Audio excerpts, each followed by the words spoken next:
welcome to a brand new episode of Look Forward. I'm your host, Jay. I'm here with my co-host, Brad. I'm glad that Jay has traded one echo chamber for another echo chamber this week. I am. Yes, that's true. Yes, I'm still broadcasting live from inside St. Lucius Baptist Church or something. Yeah, I'm in my new studio, but these floors are ceramic tile, so I don't have a carpet down yet. So yeah, if you watch the 30-second video Jay put on their Apocalypse YouTube channel, he did get rid of the official Mexican sepia filter that he had on the initial video. You have to. Yeah, that's just respect for where you are, man. So yeah, broadcasting live from the our southern studio, our very southern studio. Yeah, look, we're back on video. So again, I apologize for the sound. I'll try to speak close to the mic so that it doesn't sound so reflective. That should sound a lot better next week. The other thing is I'm not going to be looking at the camera as much because I don't have all of my setup fully done. So if I'm just seemingly staring down, it's not an offense to people watching. I'll compensate by looking directly at the camera unwaveringly for the entire episode. Yes, creeping everyone out. Absolutely no reason. That's right. So let's get right into it. Yeah, look, man, it's actually a fairly quiet week as it goes. I was pleasantly shocked. It is Tuesday, July 25th. Now, the talk is that the grand jury meets on Tuesdays and Thursdays. That's a fact, not an opinion. That the grand jury meets on Tuesdays and Thursdays as far as the case for the January 6th grand jury. The talk is that the indictment, if it is coming down, most likely it will be, or the indictments, not just for Trump, but indictments for a bunch of people, will likely either be on Tuesday, which is today, and I would guess it's not since it's like 9:30 p.m. Eastern Standard Time, and either Tuesday or Thursday. So, of course, our luck is that it will come out after we record. You know what? I don't think you're giving yourself enough credit. I think that it'll drop within 1 hour of you hitting post on this podcast. Probably when I end the recording, not even post. By the time people hear it, they'll be like, "Yeah, dude, we got the news. You're a week late. Thanks." But yeah, I'm looking forward to seeing what is this? The third indictment? Is it? No. I guess because the civil trial, wasn't a criminal trial, so there's no indictment to be had in that case. But this is the third indictment, the fourth really bad legal thing that's happened to Donald Trump in the last six months. Yeah. It really hasn't been that long. So it'll be curious to see if does it hit, like, I know it will hit mainstream news and it'll be a big deal because it is a big deal, right? But I'm concerned about what the sort of echo chamber thinks, right? Do they immediately blow it off? Because Trump's been kind of teeing it up over the last couple of weeks. Oh, I've been getting a target letter. It's, they're coming after me, blah, blah, blah. Like, do they get blown off? Do they just blow it off immediately, or does it still rile them up, right? Does it actually peel off some people and go, oh shit, like, maybe this guy is really guilty. I'm much more interested in what those people do, which is normally the opposite of how I like to look at these things. But I already know that. Let me ask you this question. So we've had the sexual assault judgment levied against him. Mm-hmm. We've had the classified documents indictment filed against him. We've had the New York indictment filed against him. Right. At this point, like, who's still like, oh, I'm on the fence. Like, we just need something to push us through. Like at this point, like, if you're with him, I feel like you're with him till the end. And I feel like that if you're not with him, that enough evidence has been brought forward to sway you already at this point. Like, I don't think there's going to be a ton of movement in the wake of this dropping. I guess like an indictment for this dropping might force people who are still kind of publicly stumping for him to maybe have a bit more shame, and not be able to publicly advocate for him as much. But then do you have the problem that we've run into in the last, two presidential elections where you have where he looks terrible in polling, because people are just too embarrassed to say, "Oh, I voted for Trump," or I'm going to vote for Trump, or they don't answer the phone, and then they still go out and vote for him anyway. So he outperforms, the polling expectations. Right. I think there's very much a thing in MAGA of in 2016 to be like, oh, I'm not going to say anything. I'm ashamed or whatever, perhaps, right? Because he's getting all this grief, and you're like, yeah, but I kind of like the guy. Like, I'm not going to say anything. I can see that in 2016.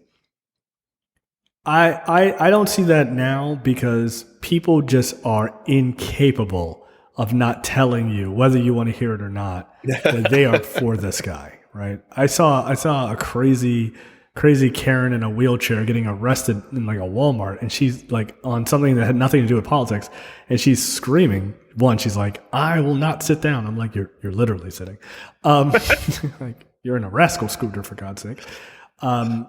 But she's like, "Trump's getting back in office. Trump will be back." And I'm like, "Okay, like, lady, this is about your groceries." Like, but like, I don't think they can hold it down. So I think you and I have talked before. Like the most bizarre thing that like the weirdest part of the weird thing that is his political career is how many people out there that have just completely fucking wrapped themselves in an identity that's centered around like a politician as like a cult of personality figure. I just don't get that. I just don't get that at all. I mean, I've seen a number of people, and I think they say it without any level of irony or understanding what they even sound like. And they're just like, "I don't see anybody wearing Biden hats." I'm like, yeah, because we're not sycophantic losers. Dude, I'm not wearing a Biden hat. Like, look, I liked Obama a lot. I was super jazzed for his presidency or his campaign.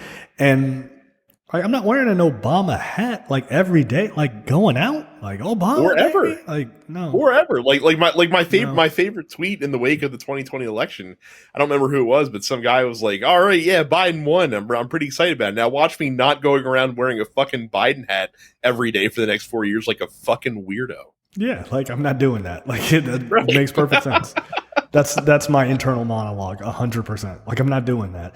I'm so adamant about not doing things like that. I refuse to put any political bumper stickers on my car. I don't do it. I'm the same way. I'm the same way.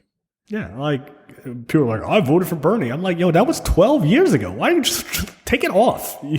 Like we got it, or like Obama. And again, it's weird because politicians aren't intended to be this thing that you support unequivocally. Like they're not. Like you're supposed to support them for the things that you agree with, and speak out against them for the things you don't agree with. Yeah, there's no such thing as being as fucking standing a politician. Yeah, get the fuck out of here. I don't get it. Like, and again, I find it not to bag on religion or anything like that. But we're back on video. We do what we do. But no, I find it weird that people who are a part of, especially a Christian religion, that's like, don't do false idols. Yeah, the false idol thing. It's like these guys talk as if this guy is the second coming, and it's very weird, man. It's just very strange. It's that's how you get around the whole false idol thing. Like if he was sent by God, then certainly he can't be a false idol. Like he must be the real idol. And just like God sure does pick weird messengers. Then if that's your guy, the guy makes fun of the handicap and fucks hookers. Like, all right, that's cool, man. Just as God intended. Like, and then on the seventh day, I banged out a porn star. Like, what? I'm pretty sure God wasn't cool with that. Like, God understands. I mean, but to be fair, like a God who like made his bones, by flexing on chaos and destruction and murder. This is pretty on brand for that. All right. God. Well, this is Old Testament God, right? This is Old Testament God. Yeah, like New Testament God. He's I'm busy. Like no, let the old man deal with it. Send down your boy. He's like, I got it. I got the perfect guy. A scumbag. Look, just like Hollywood can't stop remaking stuff instead of coming out with original content. Even God's like, look, I'm just gonna remix the OG and just just let it rock. Just let it rock. Ridiculous. So yeah, look, I'm interested. I am interested to see what happens when he gets indicted. All sides, but I'm especially interested to see what happens to the other candidates in the race, the other Republicans, right? Because you're supposed to be in a political battle with this guy. Instead, you can't get off your knees from sucking this guy's dick constantly. Like I said, I hate to break it to you. We talked a little bit about it before we started recording. They're already kind of telegraphing where they're going to be when the indictment gets handed down, which is to say, completely nonplussed about it. It's again, quite literally, there has never been a presidential candidate with such a large target on his back from an incumbent side or from a primary side. And they're just like pulling their punches, except for Chris Christie and Asa Hutchinson, who again, if is Asa Hutchinson running, who knows? Does it matter? No. Probably not. But Chris Christie will be there, and he'll be the only guy taking shots at Trump. What I'm interested to see is at that first debate, whether Trump is there or not, if Christie takes his shots. Actually, more so if Trump isn't there. If Christie takes shots at Trump, and if the other debate candidates rush to defend him from Christie's attacks, dude, which would be so fucking emasculating. I can't even begin to describe it. That would be pretty bad. No, wait. No, Trump is a good guy. Like, dude. And here's the thing. Like, I have no doubt in my mind, as much as I don't like Chris Christie, I do have to respect his ability to not give a fuck when the time comes. I feel like he would just dunk on someone super bad for doing that. I feel like they would get embarrassed, dude. If you do that, you're gonna get laughed out of the race. Like you're just going to. But obviously Biden has big competition on the left as well. I mean, he's got RFK Jr., who's recent congressional hearing witness. RFK Jr. Oh my God! I know we don't have the story here, and it's fine that we don't, because that guy's a fucking clown shoes guy if I've ever seen one in my entire life. Yes. I don't know if you got a chance to see the Democrats just like on the committee just like dunking on him incessantly. No, oh my God! I'm sure it was easy. It was so good. It was so good. That guy, Jerry Connolly was this close to being to basically saying, if your dad was still alive, he would be so fucking ashamed of you. but you know what? Somebody should say it. Yeah. Like, you're not even half the man your dad was, You're not. Yeah. You're not. Like, you're really not. It's really sad. And it's because he's been given he's been given sort of unfettered access to money and exposure and everything. And he's never had to earn anything.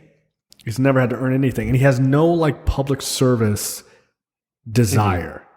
Right? Like he could very easily have not been a lunatic, but maybe he has like brain damage. I don't fucking know. He talks like he does. And I don't mean the way he talks. I mean like his ideas. If he was of sound mind, he clearly is not. If he was of sound mind, him being RFK's son, he would go super far. Like he just would in this country. People love the Kennedys, like, for better or for worse, whatever you think of them, they do. And if he was of sound mind, he could walk into the Democratic Party and be like, look, fucking Kennedys are back. And just, if he was just a liberal guy, like, not even like hardcore liberal, just like slightly to the left of center, right? Like where if he was where Joe Biden was, where he could appeal to enough Democrats on, either sides of the Democratic spectrum. Oh yeah, he'd be a big name. He could possibly be president. Like he could have been, but instead he has rocks in his head, so that's not fucking possible. Fucking moron. So yeah, that to me, like ironically, that to me could be his biggest like proof of how vaccines cause damage. He's like, he could be like, look, I got vaccinated. Look at me, I'm a fucking lunatic. I used to be smart. I used to be smart. I was as smart as my dad, and now look at me. I'm an idiot. Is this what you want for your children? Don't take vaccines. I love how he was like, I've never said that I was anti-vax. It's like, dude, roll the tape. Like, all of the tapes, all of them. That's what you're known for. Like, what the fuck are you talking about? But good. I'm glad that guy is not making any headway. So speaking of the primaries, first story up. This is kind of interesting. Mitt Romney is doing his best Chris Christie, right? Like he's really trying to tank this whole thing for Trump. Like he's working overtime. And look, respect to him for doing that. I don't respect him otherwise, but I'll give him his credit here. Romney suggested that Republican mega donors are the ones who can take down Donald Trump's 2024 campaign.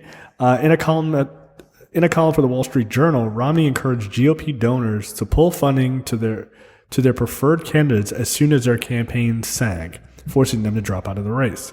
Why? Because Trump can still be beaten, quote, if the field narrows to a two-person race before he has the nomination sewn up. Romney even said when this should happen. Again, he's being very specific. No later than, say, February 26th, the Monday following the contest in Iowa, New Hampshire, Nevada, and South Carolina. Otherwise, a crowded field of Warren GOP candidates will, quote, they will split the non-Trump vote, giving him the prize. Look, that's 100% accurate. He's dead on balls correct there. The only way you beat this guy is you make it a two-person race. You have to. I don't know if that's DeSantis. Probably not. And the problem is I don't know that they have somebody. That is the problem, is that they don't have the guy that's clearly like the dude that everyone should be throwing their support behind. Now, and Brad, you're being rude. It could be a woman. Nikki Haley does have a chance in the Republican Party fair. As a woman of Indian descent who has a vagina. But go ahead. Yeah, and again, like that's as of today. It is entirely possible, though not probable, that in the first couple debates that we see, somebody clear like there's someone that, especially if Trump isn't there, there's someone that clearly rises to be best of the rest and establishes themselves as the person to get behind. But we have to wait for that to happen, because right now that person doesn't exist.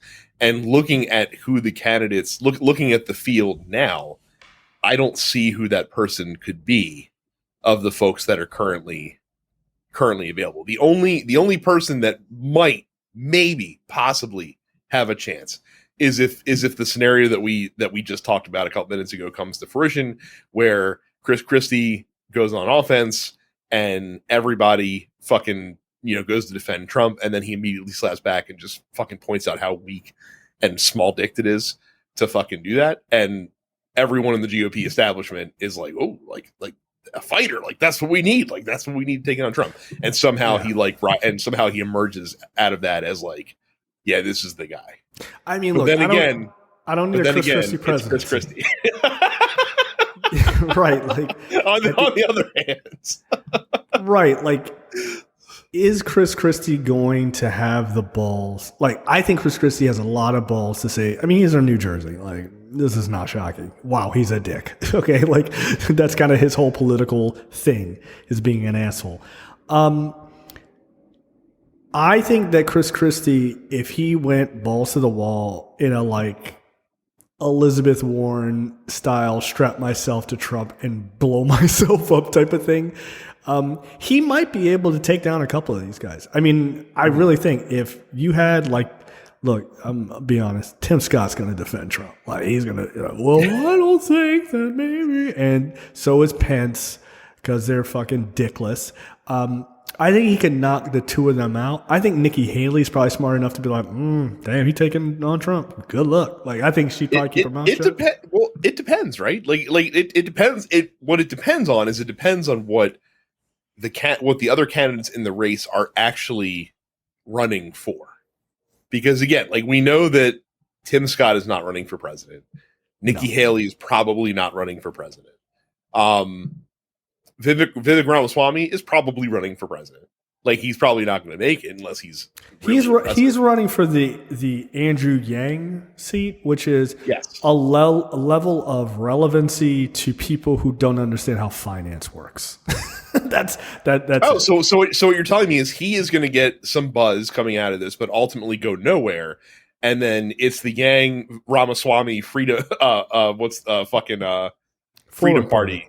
That's right, Forward Party ticket in 2028. That's what I'm saying. Yeah, there you go. Yang Ramaswamy. Yangaswamy 28. your racist grandma's fucking nightmare. I can't pronounce any of those names. Like, it's no, I don't. I wouldn't be surprised. I wouldn't be surprised if you truly saw a Ramaswamy say, hey, I would even be on a ticket with a Democrat. Like, oh, I don't know, Andrew Yang. I honestly would not be fucking surprised at all. Look, Ramaswamy is a prime example of, like, a perfect example of a bad idea, right? Like, he's very slick. He speaks very fast. He speaks very well. I don't mean to say like he's articulate because he's a minority. I don't mean it that way. I mean, he speaks very slick as a politician, right? And he gives very base ideas that are not really thought out, but they're perfect for a non-thinking person. Like when he was like, oh, the Second Amendment, the black people use the Second Amendment to gain their freedoms. There's no historical reference to that at all. Like, you're just making that shit up. It's a lie, right? Black people so basically what you're saying is he's about to become a libertarian darling. Yeah, no, that's exactly it. That's exactly it. Again, a person who doesn't understand finance, who just says things, and when other people don't understand finance or how societies work, they go, this guy is fucking nailing it. Like, how do I keep all my money, fuck everyone else, but also get all the stuff from the government that I want? Oh, Rick's fucking Ramaswamy is my guy. So yeah, but I do think like he is there to gain a following. He's not there to truly run for president. Like if he won, he'd be like great, but that's not. Nah, he's there to sell books and shit. Like that's he wants to be a part of that like permanent political right class that gets him taken seriously by a lot of people, not the majority, but by a lot, right? He's not going to fight Trump. Like he's not, because he needs those MAGA dollars. You're right. Nikki Haley is not running for president. What's the dude? Rick Scott, or not Rick Scott. Tim Scott. Yeah, excuse me. Tim Scott. 100% not running for president. No, he is running. He is running for. How do I say this in the most offensive way possible? He's running for attaboy, vice attaboy. That's what he's running for. Right? He is there solely to counteract the Kamala Harris narrative. That's it. He is not there to do anything else. I don't think Chris Christie's really running for president. I think Chris Christie's running for revenge. Like I think he was like, I started with Jared's dad and I'm going to finish it. Like I don't really think he wants to. I think revenge is his primary intent, but I think that he thinks what I'm saying is a possible path. Like I think what 100%. He wants is to somehow be able to get one-on-one with Donald Trump, because I think he thinks that if he can go toe to toe with Donald Trump, nobody else on the stage that he can win. Yeah, I think it is very possible, to make a great wrestling reference, I think it is very possible that Chris Christie wants to go one-on-one with the great one. Yeah, I kind of want to see that debate, though. Like, I kind of do. Because Trump's a terrible debater and Christie's a prick. And they're both, well, actually, let me rephrase it. They're both pricks. And, like, the problem is Trump is a prick in a way of, like, he doesn't know anything, so he just blusters. Like, I don't know if you saw that clip this past week where they're like, what are you going to do about the Ohio rail system or something? He's like, yeah, we were working on that, and because of the election, we didn't have a chance to. It's a real shame what's happening. Like, he didn't know what the fuck they were talking about. Like, I didn't even know what that person was talking about, so I'm not going to pretend like I knew, but it was obvious that he was unaware, which has got to be fairly embarrassing, because you're running for president, you're like, fuck, I don't know what the fuck that is. But he's allowed to bluster And so they're just like, oh, well, he said he's going to fix it now, you know? But I feel like if that kind of question came up and he didn't know and he gave some like boilerplate answer, Christie would be like, you notice that? He don't know what the fuck that is. Like, he would just call it out. But you would never get another Republican to do that. And that's what I look forward to. Christie is an asshole, but Christie actually is fairly smart. So, like, I mean, he's a capable guy. He's a scumbag, but he's a capable guy. So I could see him, that being a dangerous person to have to go one-on-one with. And that specific situation that you mentioned is one of the glaring examples of how Trump just isn't very quick on his feet. Never really has been. Because like, even if you didn't know what the fuck that person was talking about, you could pick up context clues, and you might not be able to speak to that project specifically, but you could be like, oh, we had a lot of really great infrastructure plans that we had planned out, but because the election was stolen from me, we didn't have a chance to implement them, but right. We'd be looking at all sorts of infrastructure things, and like, if I got reelected, like, you could politics bullshit your way through that answer, even if you were even a mildly competent politician. Right. And look, all politicians run into that. You can't expect them to know every fucking thing about everything. I mean, that's ridiculous. But yeah, you try to make it the least obvious thing in the world. But his was like, oh, dude, this dude had never heard of this. Like, it was fucking funny. I mean, at least he didn't do what was it, Gary Johnson? Like, what is Aleppo? What's Aleppo? Hey, you know what? Props to Gary Johnson for honesty. Yeah, I don't know anything about foreign policy. I'm only running for president of the United States. Like, dude, I'll let my vice president do that. Yeah, he's like, dude, I'm going to smoke some more weed. That's what I'm going to do. Sit on his park bench and get lit. Back then when we just had unserious candidates who were not taken seriously. What an idea. So yeah, look, to Romney's point, I think the two-person strategy, the two-person race strategy, that's a good one. And if I'm the Republicans, more to his point, I think it's the only way that they can win, or anyone could beat Trump, is if you get it down. And again, we don't have to go too far back to see an example of this. This is how Obama was able to win in 2008. Like if there was a bunch of Democrats in the race, Clinton would have cruised to that nomination because there would have been too many other votes that were splitting off from her. But because there was one candidate that support solidified behind, that made it easier to go toe to toe. And then when you contrasted them directly against one another, it was like, oh shit, like, this Obama guy is pretty fucking good. Like, we should probably just vote for him. Yep. Yeah. So, I mean, it's a winning strategy. That is exactly the opposite of what happened in 2016 primary for the Republicans. Yeah. They kept the field way too open, and Trump was just like, fuck out of here, and just crushed them. Right. And he was able to build momentum because he was, it's kind of the same principle. I don't know if you've ever been to a group interview or conducted a group interview, but it's the same kind of principle where, like, a group interview, like, you bring in 10 people and you ask a lot of, like, really generic questions, and you're not really listening to the answers to those questions. You're seeing who the people are who stand out among that crowd. And those are the people that you follow up with. That's all primaries kind of are, really, at the end of the day. It's a group interview where you happen to know about some of the people before they show up that day. Yep, absolutely. So yeah, Romney's trying to tank this thing for Trump. Respect it. I do. Like, you got to do something, man. You cannot let this guy win again.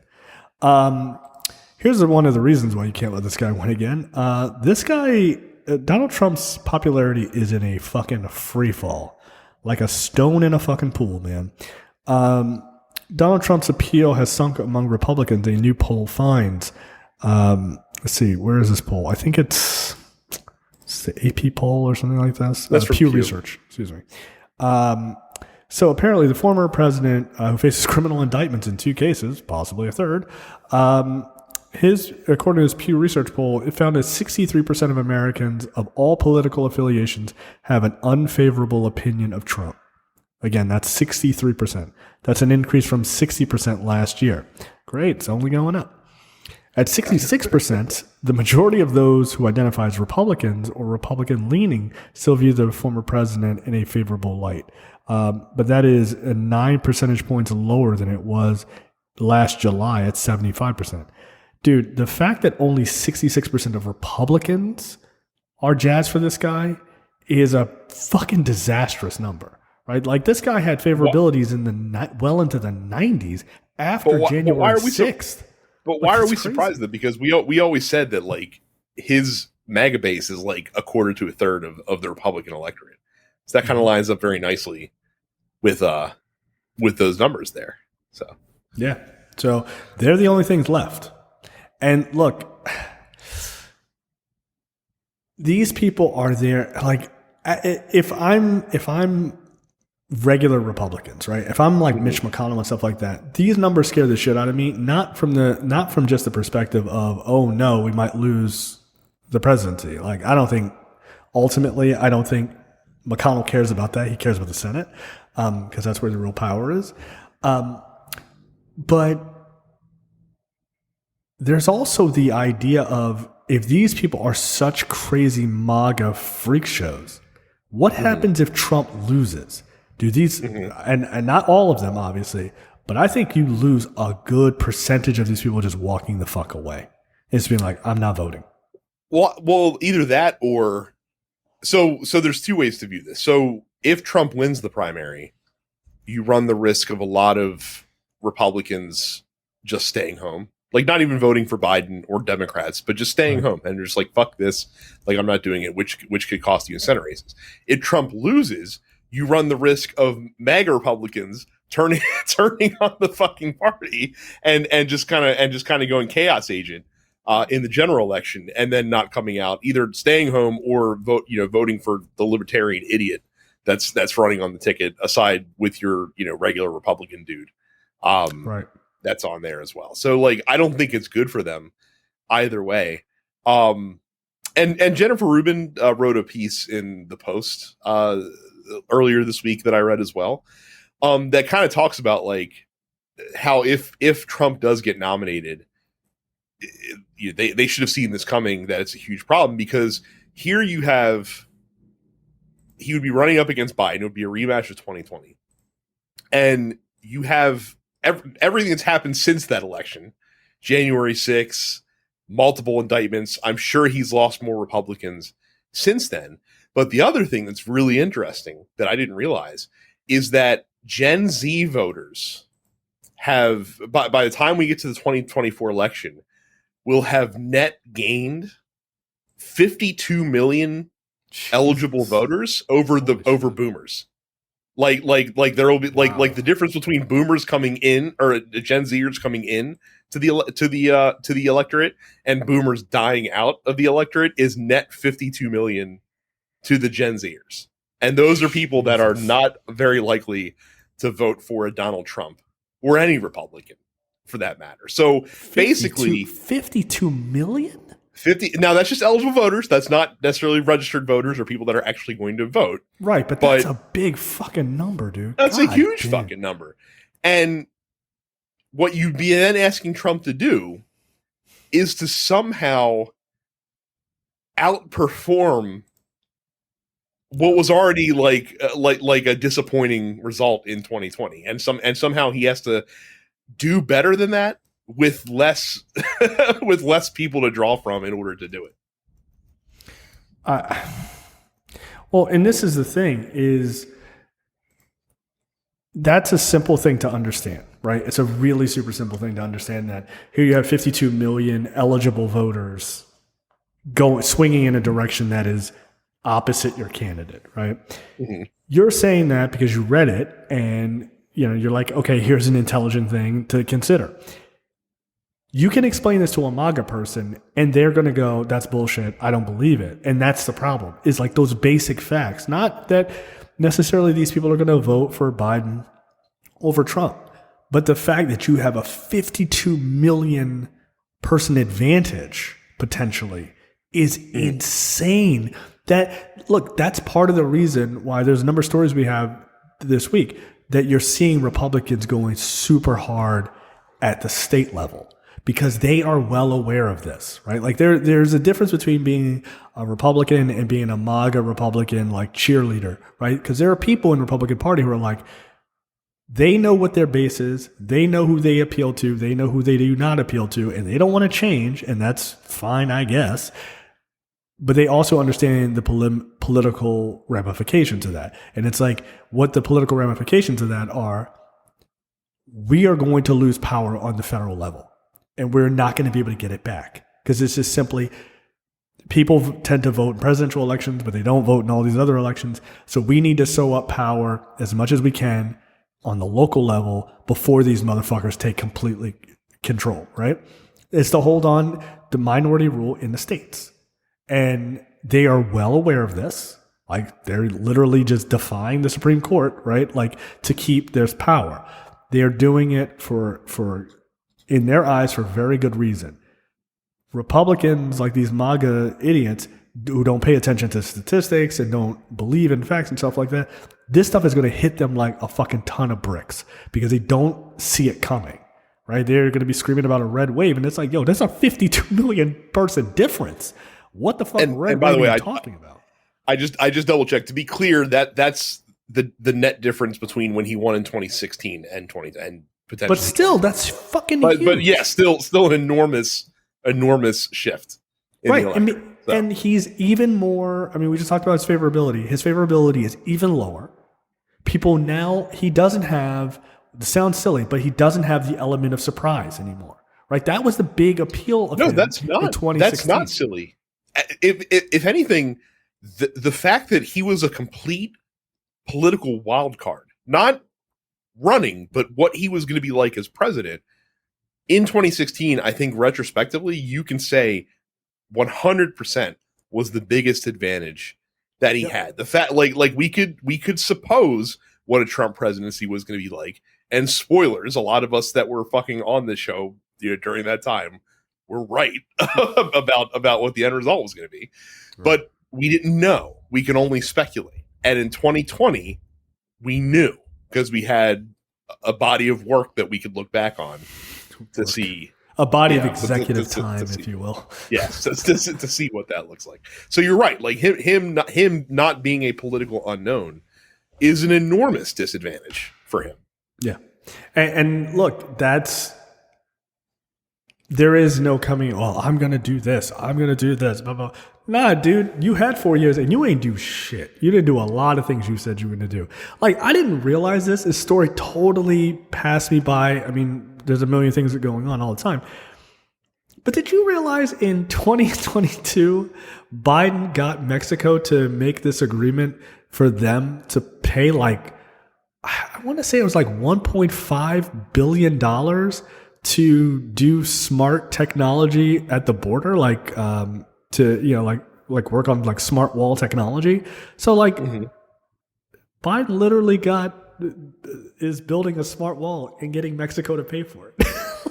He literally did the thing that you said that your guy was going to do. That's gotta burn you up, Jay. Is that your tax dollars are now paying for your to make it harder for your compatriots to get over to the United States? No. No. It's great down here. Again, the Southern studio is lovely. But yeah, it's just wild. Like, I was thinking about this earlier. Like, what is going to be, right? Like, lock her up and build a wall. Like, those were the chants, right? Like, that back in the day, like everybody, build a wall. We're going to do it, guys. Like, what is the chant now? Get back in office. More corruption. Like, I don't, what's the rally cry? Is it just January 6th? That's what's funny, though, is that, when you hear him on the stump, all he's doing is playing the greatest hits. Like, what the fuck? Like, what's the shit he's saying? Still saying "Make America Great Again." Still talking about how he's going to drain the swamp for real this time, though. I guess. you know what I mean? Like, it's all the same bullshit. Yeah, because that's all he has. He's like, "I'd work the first time; it'll work again." Like, no, it won't. And again, like, drain the swamp. Like, I can't believe he kind of tried to still run with that as the incumbent president in 2020. Like, that shit was wild to me, where he's like, "Oh, we're gonna root out the deep state." I'm like, bro, you are the deep state. Like, that's you. It's like the Spider-Man meme.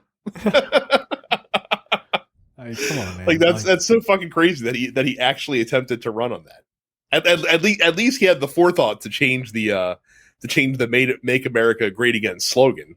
"Keep America Great" did not quite roll off the tongue the same way, obviously, but at least he did change it.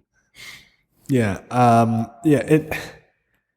It is very interesting. Like it will be really funny to watch. I have to point out two things in this article as well. First of all, it says 8% of Democrats view Trump favorably. Again, as always in these situations, I had to ask, where the fuck are these Democrats, and can I punch them in the face? Number one. Number two, does Robert F. Kennedy does he count for 8%? Yeah, I guess. Yeah, there you go. I guess whatever RFK polls at, that's the percentage of Democrats that view Trump favorably. My other favorite part is they reference a quote that Lisa Murkowski, Republican senator from Alaska, made to The Hill this past May, in the wake of what if it comes down to Trump and DeSantis Republican primary. Her quote: "If that is the face of the Republican Party, if that's the contest, Republicans are doomed." Kind of calling back to the old Lindsey Graham. If we nominate this guy, we're gonna lose, and we're gonna get everything we deserve. Yeah. Look, Lindsey's still right about that. Like, he's still right? Yeah. And hopefully he's about to get fucking indicted for it. You dumb asshole. You know what? I can't wait until the Lindsey Graham when he's retired from politics and. And then he can finally be honest and be like, yeah, like I was right back when I said that, and I remained right about it. I just couldn't act like it because I'm a fucking ballless piece of crap. Like, first off, this is my boyfriend. We've been together for 35 years, right? And I hate that I had to pretend who I was, or pretend who I wasn't. And then he could talk shit on Trump. Like, dude, it's fine. Come out of the closet. Yeah. It's been forever. We should bump up the story to talk about the fact that Alabama Republicans are just like, oh, like the Supreme Court told us to fucking draw a new map. How about you fucking eat my ass? How about that? Court? Look, this is a wild story, right?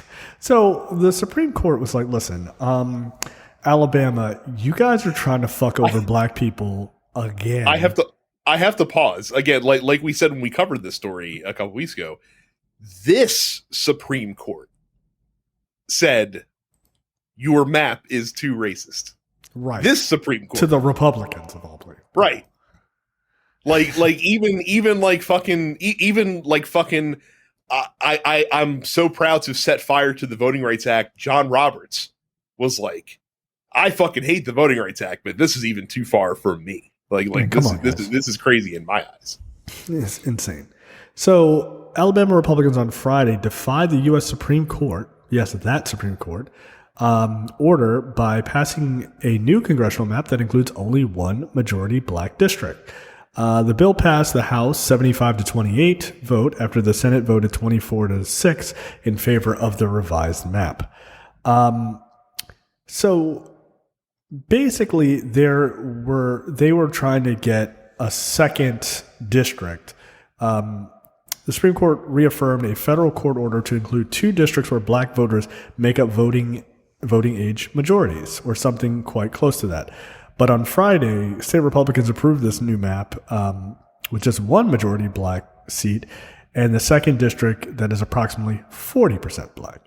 They just said the reason this is a problem is that I think Alabama has, I want to say, 9 congressional seats, if I'm not mistaken, or in the House, if I'm not mistaken. Mm-hmm. But their population is 25% black. Like literally a quarter of the population in Alabama is black, yet they have one of 9 congressional districts where they can elect a representative that best represents them because of how gerrymandered the state is. Right. So so the Supreme Court's like, hey man, you can't do this. This is incredibly fucked up. Give them another district. And so, like I said, Republicans were like, no, we're not going to do that. So now I guess I asked the question. Are blue states allowed to just defy the Supreme Court without retribution? Because if that's the case, why are we even having conversations about abortion laws? True. I mean, granted, they don't give a fuck what Republicans say anyway, as far as how the states run. But like, why does any state do anything? Oh, is there a open gun carry law? Because No, too your bad. blue Yeah. state is affected by this. No, fuck off. Nope, we're not doing it. You know what? Yeah. Frankly, I think this is the way that you rein the court back in to some extent. Start ignoring them. Just start ignoring them. Fuck them. Fuck them. And then you know what you have? You have a lawless fucking situation, and the Supreme Court means nothing. Oh well. That's on you. That's on you. But again, like this is also the thing that I continue to be flummoxed by with Republicans. Like, is this the fight you really want to pick? Because like you said, like if they openly defy this, which they currently are, and there's no retribution, there's no way to enforce, and the Supreme Court's like, well, we gave it our best shot, like, sorry, we can't hold a gun to their heads and make them do this. You're right. Like, there is going to be a super blue state that does something completely that they know the Supreme Court's going to be like, no, you can't do this, and they're going to be like, and they're going to have a attorney general, who takes that ruling and fucking wads it up and wipes his ass with it and flushes it down the toilet. Yep. And that is going to piss off Republicans. Or you could just fucking give an inch, because that's all that the Supreme Court is requiring you to give in this situation. It's requiring you to give an inch. But no, you have to be fucking obstinate. And this is a prime example of why Republicans, no matter what they say, can never get rid of the scourge of racism in their party. Because given a little thing like this, to give an inch, to give black people a well-deserved second district, they can't, because racism. This is why they'll never win over a bunch of black conservatives and actually do better in national elections and rip black people out of the grips of the Democratic Party. They can't help themselves. They're like, oh, we want to, but racism is so good. We can't help it. We can't help it. So we got to fuck over these black people for no reason. We will defy the Supreme Court. That's our Supreme Court. The Supreme Court that does all of our bidding, gives us all of the sweet candy, crazy bullshit we want. We won't even listen to them because it might take away just an ounce of that sweet, sweet racism that we know and love. That's how fucked up that party is, that they won't even just go, fuck it, all right. But we got all this other shit. They're like a dragon sitting on a bunch of gold coins, right? It's like, oh, but can I have one of those coins? No, they're all mine. They're all my coins. It's like, yeah, but you have 1 million coins. It's like, yeah, but all of those are mine. All right, but if you let me have this one, I'll bring you a bucket of coins. They're like, nah, I don't trust it. It's weird. It's so fucking weird, man. And they fundamentally cannot let go of being shitty to minorities for a second to realize that this does nothing to take away from them. It doesn't do anything to take away from them. No.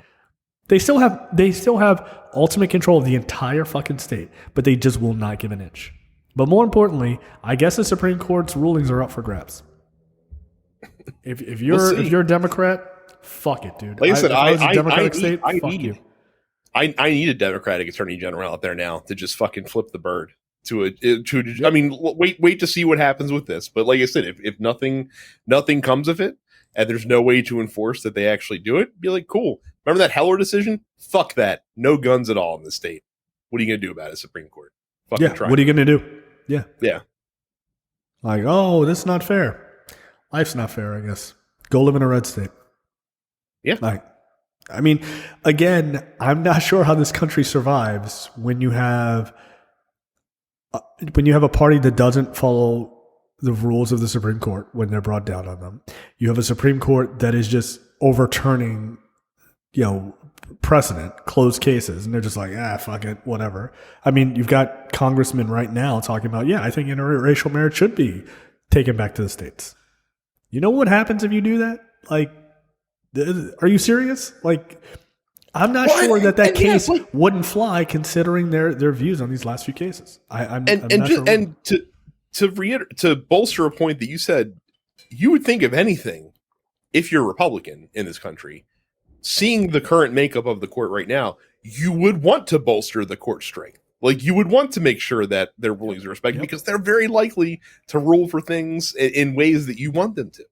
And so you want those rulings to be affirmed and respected. And this is like the one ruling that, you know, like we were shocked when we saw this ruling, that we're just like, I can't believe that fucking Kavanaugh and Barrett and John Roberts were like, no, this is too racist. Of course, fucking Clarence Thomas and Samuel Alito voted to uphold those maps, because fucking go figure. Yeah. But like Clarence Thomas is no, like, they were could this be more racist? Is there any way we could like perhaps, you know, like, I don't know, make the district even smaller? Like, I don't know. Clarence Thomas wanted to draw the map where you have like, you separate into like the white districts, and then you just draw little circles around the black people that just go with the corresponding districts that aren't actually connected. Yeah, exactly. Just to isolate them that much further.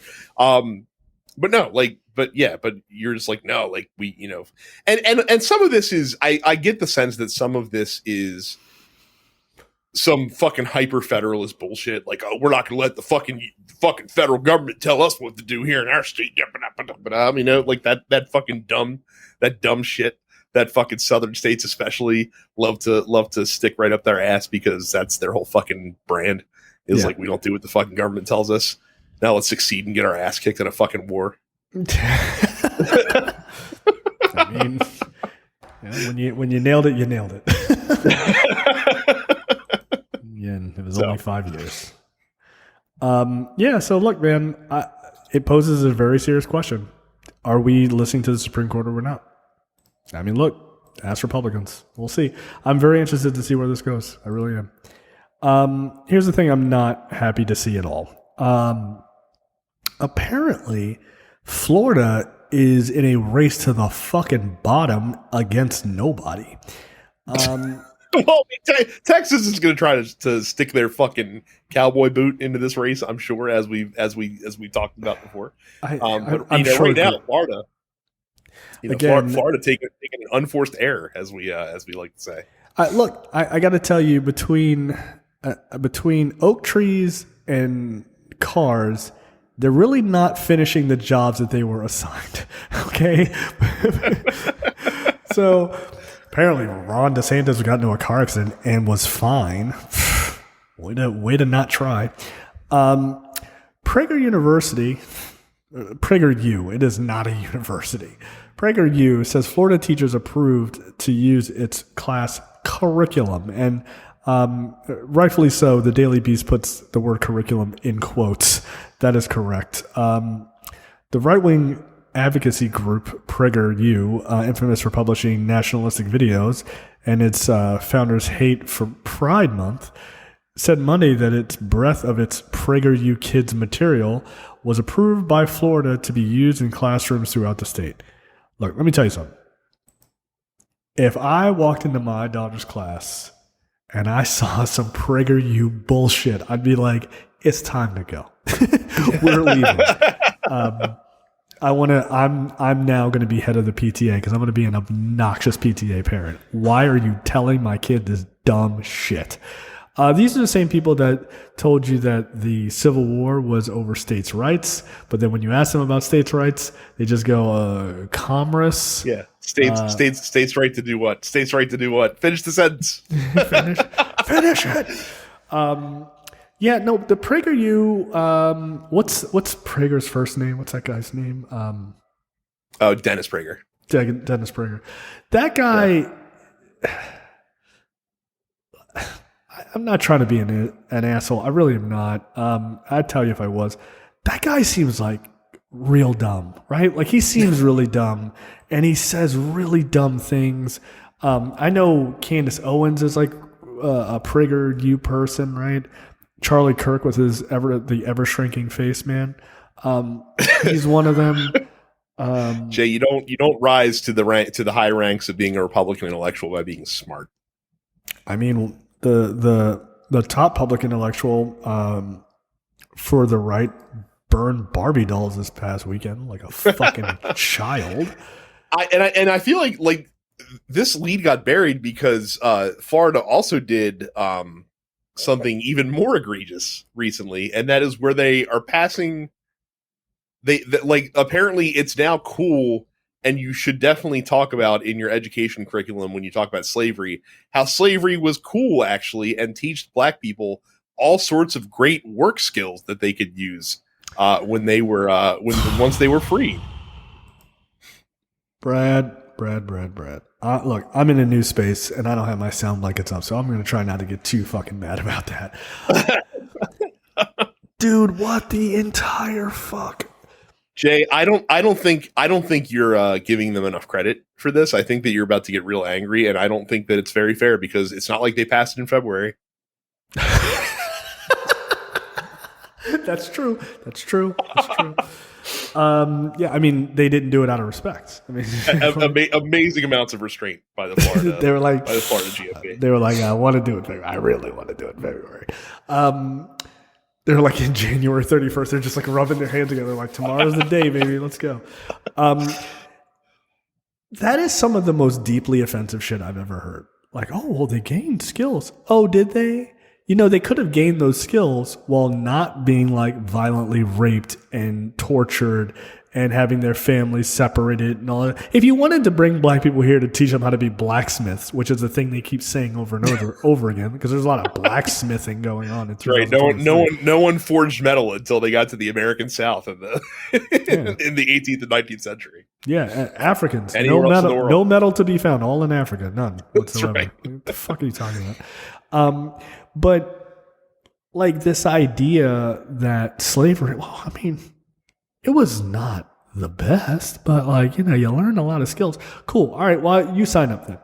Let's get 400 years of you working for free. And we get to beat the shit out of you. We get to steal your wives, kill your children, murder your pregnant mothers, like, you know, do whatever the fuck we want to do. Shove you in boats, treat you like garbage, right? Take you away from everything you know. Make you work in fucking 100-degree heat for 15 hours a day. I mean, you know, like pick your poison of all the horrendous things that have happened to black people under slavery, right? You know, bring you to a foreign land, force a religion on you that tells you that being a slave is a good thing, right? Like this type of shit. All of that being said, if you truly believe that they benefited from it, why are you working so hard to stop teaching the rest of African American history? Mm-hmm. Right? Because you only want to teach slavery wasn't that bad. The couple of them became blacksmiths. Like, again, they're very obsessed with blacksmithing. I don't know why. Maybe they just saw The Witcher and they're like, swords are cool, right? And they are. They focus on that, but they don't. But then when you're like, okay, cool, like here is a black person, you know, outside of slavery who was like a famous mathematician, or this person was a famous, you know, scientist or whatever, and they're like, no talk of black people.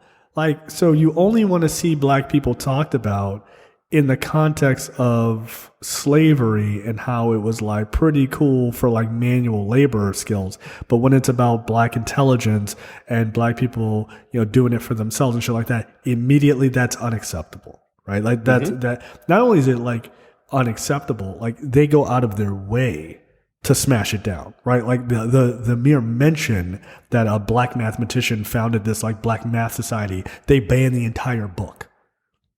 Like they just banned the book. They were like, nigger with math. No way. Like what the fuck? Like that's insane, right?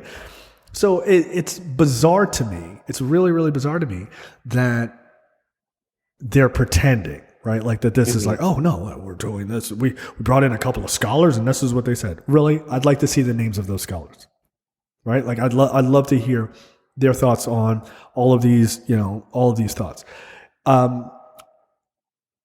Then you saw an interview with DeSantis getting called out about this. They're like, dude, what the fuck? Like, what are you doing this? And he's like, well, I mean, it wasn't me. I mean, this is like these other people doing it, blah, blah, blah. I trust them.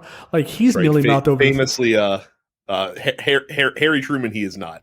Yeah, like the buck does not, in fact, stop with the buck stopped way over there. Like, I had nothing to do with this at all. That other fucking guy's got the buck, man. It ain't got nothing to do with me. Yeah. So, like, to me, that's just, it shows the sort of like pathetic nature of it all, right? Like it's really quite pathetic. And so again, you're also missing a point of this that I don't think we talk about it enough, and I understand why you don't talk about it at all. I'd be happy to bring it up though. There's this weird, like, it's almost like white people in the South, especially, can't come to grips with like, oh my god, like maybe my ancestors were pieces of shit. That I think goes along with this as well. Like it's this it is difficulty to confront the savagery that they participate under because they think that somehow the sins of their ancestors reflect poorly on them. And it's like, no, dude, the fact that you're racist reflects poorly on you. Like if your great grandfather was a fucking slave owner, and you were out here, like racist, like that was really fucked up. Like I hope we never get to that again. Like and we should have a fucking equitable society for all races. People would be like, yeah, but your fucking great grandfather was a fucking slave owner. You fucking racist. Like that's not going to fucking happen. I mean, look, even if it does, like you got to eat that and just be like, okay, but that's not me, right? Like here's the thing. That argument never works on people who are being positive and on the right side of history. Like they'll be like, something like, oh, well, I forget who it was. It was like a black person. It might have been Kamala Harris. And they were like, well, we did research and it turns out like Kamala Harris's like great grandfather, like back whatever amount of generations, like they owned slaves. And people are just like, okay, like obviously she didn't. And obviously she doesn't advocate for the fucking policies and the bullshit of that. She speaks out against it. And then you know what that story did? It died. Because there's nothing, there's no argument. Well, did you know that? Like, bitch, I'm related to them. I didn't fucking choose that. What the fuck? Like, but if you're screaming about like the South will rise again, and then they're like, yeah, your ancestor was fighting for to keep slavery. Yeah, it does not look good on you because you are matching their same viewpoints. Like that's the point, right? Like if you're on the other side of the issue, nobody gives a fuck. What the fuck can you do? That's not okay. Your eighth back grandfather was a piece of shit. All right, mine probably was too. Like at some point, somebody you're related to was a dick. Like, it's just inevitable. Now, some of us, there are degrees, obviously, but like, there's nothing you can do about that. That's the sins of the father type of thing. Is a very that's kind of a very basic thought process. But it's like you're not responsible. You're not personally responsible for the actions of your ancestors during the Civil War or what have you. But if you are touting the same shit, like South is great because we own slaves and stuff like that, well then yeah, people are not going to be none too pleased, right? Like I don't understand. I've never understood that perspective of like not wanting to admit that. Like if they were pieces of shit, dude, they were pieces of shit. Like they just were, and it is what it is. Yeah. Like I said, it's and you should if that is your ancestry, you should be ashamed of it. Like go take a fucking crash course from Germany. Like Germans fucking 70 years later still feel incredible amounts of shame from the Holocaust, even though they weren't there when that shit happened. You know what I mean? Like they were all born after the fact, right? But they're just like our ancestors were huge pieces of shit. What fucking assholes? Like we're still really sorry about that. Right. And it's like, that's not their fault. And nobody is like, yeah, but you're like, you say you're a good person, but what about this? Like, no. And yeah, there are going to be people like that. Welcome to the fucking internet. Those people are dumb, right? Like, that's not your fault. But again, if you're like, yeah, Heil Hitler, fucking, if you're Paul Gosar and you're like, stand up for Hitler, like quite literally is what he's doing now. If you're doing that, then people go, yeah, that guy's a fucking Nazi. By the way, I'm pretty sure Paul Gosar is a fucking Nazi. I think Ron DeSantis, or at least his social media manager, might be a fucking Nazi because apparently he just released an ad that has like neo-Nazi imagery in it. Yeah, they had to good job, Ron DeSantis. Yeah. So look, man, it's it doesn't here's the moral of the story: if you have kids, apparently don't move to fucking Florida, and if you live in Florida and have kids, get the fuck out of Florida because your kids are going to be dumb, probably if they go to a Florida public school. Yeah. No, that's 100% it. Like they're going to be stupid, and you should probably not want that. Just as a general precaution. And if you don't believe me, go watch some PragerU videos. They're on YouTube and they're free, and you can check them out to your heart's content and see the kind of shit that they want to sling to your kids in Florida schools. Nah, man, fuck that. Like, fuck that. Like, fuck that.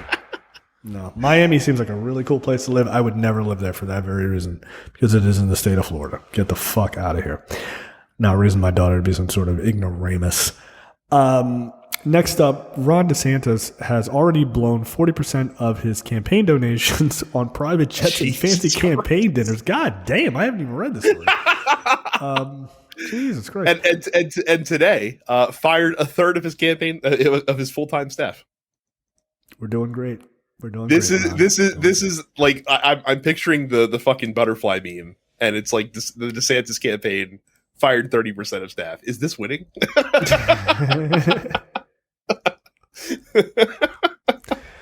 What a fucking moron. Good. I mean, we are speeding headlong towards we're speeding headlong towards the 2024 version of Please Clap, and it's coming sooner than you think. Come on, guys. I can't wait for that first debate. It's going to be amazing. Have they scheduled the first debate yet? Like, I need to. I think so. Let me Google that real quick while you're talking about how the DeSantis campaign is floundering. Yeah, I mean, you gotta love it. Ron DeSantis campaign advisors took the rare and sometimes fatal step of acknowledging mismanagement of Florida governor's presidential bid this week, as a report to reveal that he is burning through cash with little to show for it. Florida governor's top staff and advisors were in Utah on Sunday. Good place, because you got to really soak the Republican votes in Utah. I mean, look, August 23rd is the answer to your question. Oh, can't wait. I mean, no offense, but you ain't getting those votes in Utah, dude. Those people are MAGA fucking nutballs. Burning through 40% of your money is not a good look. But I think the firing of a third of his staff is worse. They're doing a campaign reset. Look, I gotta tell you, this week in rebranding, that is a sign that things are not going well. Okay. No, 6 weeks in, and you're just like, we got to blow it up. It's not working. We gotta shift gears. Their new strategy, by the way, are they going to change the campaign to the X strategy? I hear that's a really popular rebrand these days. I mean, if he, he's smart, he would listen to his BFF, to make that happen. But his campaign has decided, they're going to let Ron be Ron. Oh wait, you weren't kidding about that? Like, that's a real quote? I'm dead serious. Yes, let's let the guy who has turned off potential donors and voters at every turn once his mouth opens, to just let him be himself. And that's going to be a great strategy. But it's the problem with let Ron be Ron is like his personality is the thing people don't like about him. Yes. It's the talky parts. What the fuck, man? That is what they call irony, Jay. Dude, the brand awareness is not going well here. Let Ron be Ron is hilarious. It should be like, let's do anything but let Ron be Ron, please, for the love of God. Our guy sucks. Like I said, they should look at alternate strategies. I know they made fun of like Biden hiding in a basement during COVID and like campaigning from his basement, but maybe they should just lock Ron DeSantis in a basement and not let him come out. It's not a bad look. It worked for Joe. Like I'm amazed that their take from this is we need more of Ron DeSantis talking. Like, you do not. Also, you're riding this whole woke thing into oblivion, into political oblivion. This is why you're truly losing. Like, one, it's your personality. It fucking stinks. That's one big part of it. The other part of it is, hey, dude, no offense, but only nutcases in Florida are impressed by your anti-woke behavior. You think that shit's gonna rock on a national stage to tell 59 million new eligible voters that everything that they believe in is woke and dumb and, is bad? Oh, did you like the Barbie movie? Oh, it's fucking woke. Do you talk to girls? It's fucking woke. Are you allowing women out of the kitchen? It's fucking woke. Have you met a black guy? It's fucking woke. Like, that's all they do. Like, it's like everything is fucking woke. It's so stupid that you're saying it so often that it means nothing anymore, right? It just doesn't mean it. You're just like when you hear him talk about stuff, you're like, what the fuck are you even saying? Like, you're saying the woke mind virus. You're an adult man. You're an adult man. What are you talking about? Like, this is not Twitter. You're an adult. Like, it's one thing to see like an account with an anime fucking avatar talking about the woke mind virus on Twitter. You're like, oh, this guy's got a blue check. This person's a fucking moron, right? They're probably 12. This is a grown man. You're the governor of one of the largest states in the union. You're like, oh, have you guys checked out the woke mind virus? We got to stop that thing. And then you're like, okay, you're not a serious person. Like, you're not a serious person. And neither is the dumbass doing the rebranding over at Twitter either. He's not a serious person. He's just not. I have to imagine like Ron DeSantis gets offered like a cup of coffee by somebody, and he's and he looks in the corner and he sees a Keurig machine. He's like, I'm not gonna allow you to push your woke agenda on me with your woke coffee that you're trying to get in my hands. Whoa. I don't think so. Me and the citizens of Florida aren't going to stand for that. I wish I understood it. I wish I understood the logic, because it's not working, right? The woke shit is it's not fucking working, man. You just seem silly. I don't get it. Like I said, we were all wrong. Like I said, we thought he'd be the guy, and again, we just got another jab. We just didn't. Ironic, really. Like I can't believe we're shocked that a former Florida the Florida governor is face planting on his face in a presidential campaign. But here we are again. Yeah, we should have known. We fucked up. Dude, saying the woke mind virus out loud is fucking wild. Like, unironically, is crazy. Like, on television, people are recording, dude. Come on, man. But he's like, nah, that's what I'm gonna hit him with the big guns. I was like, all right, dude. Okay, that's the end of the free portion for this week's episode of Look Forward. Make sure you go to lookforwardshow.com/premium. Sign up for premium content. It's only $5 a month or $50 for the full year.